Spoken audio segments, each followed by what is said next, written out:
Hello, belle échange, j'espère que vous allez bien. Nouveau mois, nouveau livre que nous allons déguster avec appétit, comme d'habitude. Et sur le plan littéraire, je vous souhaite de parcourir avec nous dans notre club de lecture Je suis la légende, ce magnifique ouvrage de Fatou Diom, Le ventre de l'Atlantique, qui a été publié depuis, je crois, 2003. Vous comprenez avec moi que les mots qu'elle dénonce peuvent avoir été dilués entre-temps, mais les conseils restent les mêmes, les difficultés également pareilles. Alors pour ce mois, nous allons donc déguster avec appétit le livre de Fatou Diom, Le ventre de l'Atlantique. Pour notre club de lecture, pour ceux qui veulent rejoindre notre club de lecture, écrivez-moi juste en commentaire. Nous lisons tous les jours de lundi à vendredi et les débriefings, c'est chaque soir à partir de 20h. Le débriefing, en fait, c'est quoi? C'est ce que je partage avec vous, c'est ce que nous discutons, c'est ce que nous retenons de la portion du jour, la portion de la lecture. C'est un moment où les esprits brillants voilà, sont en train de nous toucher. En fait, chacun dit, j'ai compris ceci, j'ai compris cela. Et de cela ressort peut-être des débats, des discussions autour d'un thème de la société, un thème de la famille, un thème de l'État. Je vous assure, nos moments de débriefing sont extraordinaires. Alors, rejoins une communauté qui te fait grandir, rejoins une communauté qui est ton mastermind, rejoins une communauté des gens qui sont comme toi, qui ne sont pas passionnés de lecture, mais qui arrivent à être passionnés de lecture, qui sont passionnés de lecture et qui demeurent passionnés de lecture. Vraiment, c'est un moment de brassage, c'est un lieu de brassage de culture. On t'aide dans ta discipline personnelle de lecture, voilà. Et c'était tout hein, pour présenter notre club de lecture. Ma légende, c'est un club magnifique, ok? Allez, let's go. Pour le premier chapitre de Fatou Diom, Le ventre de l'Atlantique, elle nous amène, elle nous fait revisiter notre enfance. Et je me souviens, lorsqu'on discutait, euh, c'est un moment extraordinaire. Hein. Et à l'époque, dans cet ouvrage, à l'époque, je ne sais pas si vous avez vécu cela, mais bon, on est né en 2000 ou alors 2010 là. Je ne pense pas que vous allez comprendre ce phénomène. Je me rappelle, lorsque nous étions tout petits, on était démunis, on avait une personne au quartier, c'était toujours le chef du quartier ou quelqu'un qui a pu avoir une télévision noir sur blanc, où il fallait taper, taper, taper. Parfois ça bouge, parfois c'est le sable, parfois ça fait ça, genre.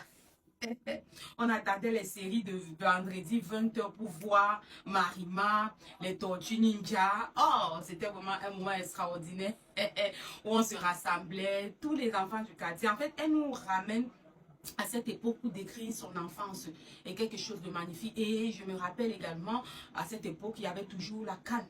Et elle se questionne, et j'aimerais également nous questionner, mais les gens. Euh, comment comprendre que l'Afrique soit, ou alors les Africains soient aussi passionnés de football? D'où vient ce virus de football? Parce que les Africains, je me rappelle à l'époque, quand c'était la CAN, il fallait quitter d'un quartier à un autre parce qu'on n'avait pas de télévision pour voir le match.